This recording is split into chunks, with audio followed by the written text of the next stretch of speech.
For the last 60 years, seed oils have been at the center of one of the most heated debates in nutrition science. The American Health Association spent decades telling you it's okay to cook with them.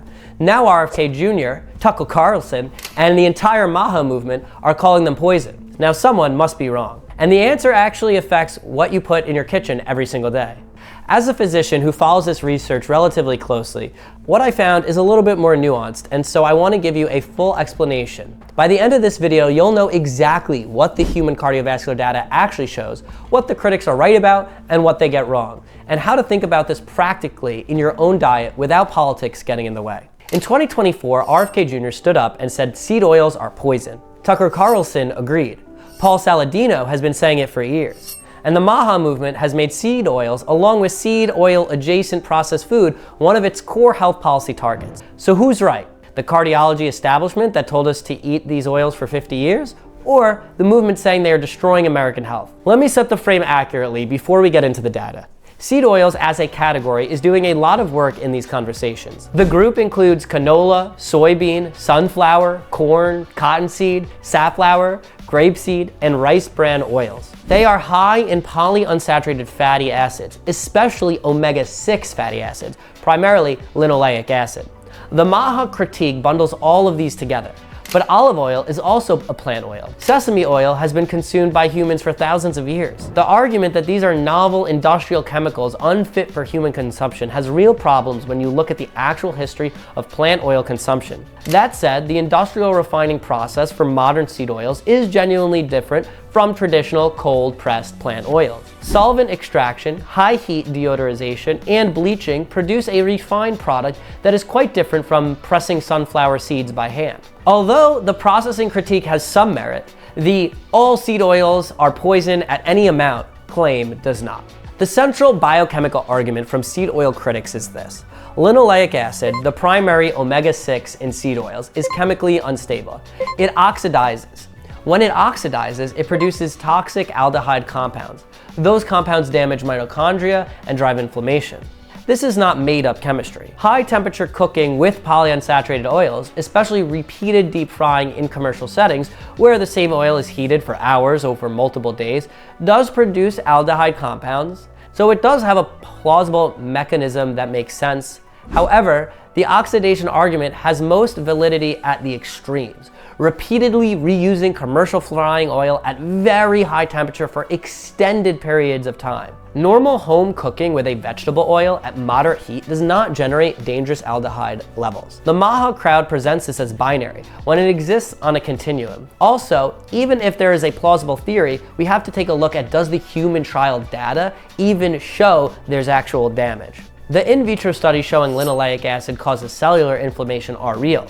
They were done in cell cultures. Extrapolating from what happens to isolated cells in a dish to what happens in a living human who cooks vegetables in canola oil is not straightforward science. Here is where I want to be direct, because this is the most important part.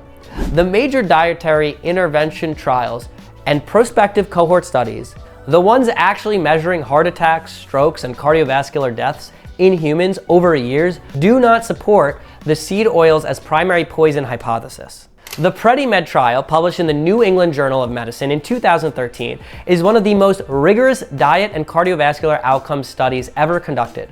Over 7,000 high-risk Spanish adults were studied. A Mediterranean diet that was rich in olive oil reduced major cardiovascular events by approximately 30% as compared to a low-fat control diet that didn't have these same oils. Dariush Mozaffarian at Tufts published a meta-analysis in Circulation in 2010 analyzing the substitution effect.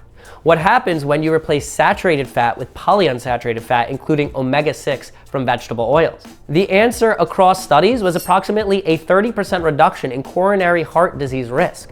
The American Heart Association Presidential Advisory from 2017 explicitly analyzed the vegetable oil data and concluded that replacing saturated fat with vegetable oils, including omega-6 containing oils, reduces cardiovascular disease risk. This is not cherry-picked. This is the aggregate of major human cardiovascular trials. Now, I want to be intellectually honest and acknowledge something the critics are not entirely wrong about: the omega-6 to omega-3 ratio. Historical human diets had an omega-6 to omega-3 ratio of roughly 4 to 1. The modern Western diet drifted to approximately 15 to 1, or even 20 to 1 in some cases. That is a real and meaningful shift with plausible health implications, but there is the critical nuance that almost nobody is stating correctly. The problem is not that we ate too much omega-6s, the problem is that we eat far too little omega-3s. The research supports increasing omega-3 intake through fatty fishes, flaxseed, chia seed, and quality supplementation as the lever to improve the ratio. The research does not support eliminating omega-6 as the solution. A major systemic review by Harris et al. Published in 2020 looks specifically at whether dietary linoleic acid has pro-inflammatory effects in humans at normal dietary intakes. The conclusion? At typical dietary intake levels, linoleic acid does not raise inflammatory markers in controlled human studies. Here's what is a genuine problem with seed oils: the context in which they are consumed. The ultra-processed food system uses refined seed oils at scale because they are cheap and shelf-stable. When someone eats a diet heavy in ultra-processed food, they're consuming a lot of refined seed oil alongside refined sugar, refined carbohydrates, sodium, and very little fiber micronutrients, or omega-3s. The seed oil is part of the pattern of dietary destruction, but it is not the sole driver. And treating it as the sole driver while ignoring the overall dietary pattern is not what the evidence supports. Blaming seed oils exclusively while eating processed food with olive oil instead of canola oil is not an evidence-based solution. The food matrix matters more than any single ingredient. Highly refined, repeatedly heat-processed industrial seed oils, the kind used in commercial frying operations, probably should be minimized where you have control, not because they are poison, but because there are better alternatives that exist, and some of the oxidation concerns in high temperatures is chemically grounded. The claim that seed oils are the primary driver of the American chronic disease epidemic ignores decades of data showing the overall dietary pattern determines cardiovascular outcomes far more than any single ingredient. Populations eating Mediterranean diets and traditional Japanese diets eat plant oils. They do not have our chronic disease burden. The distinguishing variable is not seed oil avoidance, it is dietary quality overall. A direct word on the politics. RFK Jr. and Maha are raising legitimate concerns about processed foods, food dyes, and industrial agriculture. Some of those concerns have evidence behind them, but conflating processed food is harmful with seed oils specifically are the cause of all chronic disease is not science. It is a simplified story that fits a political narrative. The evidence gives you more complexity than that, and I think you deserve to hear it. So if you want to hear more evidence like that on a variety of topics in longevity medicine, health, and wellness, then give me a subscribe. I'd really appreciate it, and I'll see you in the next video.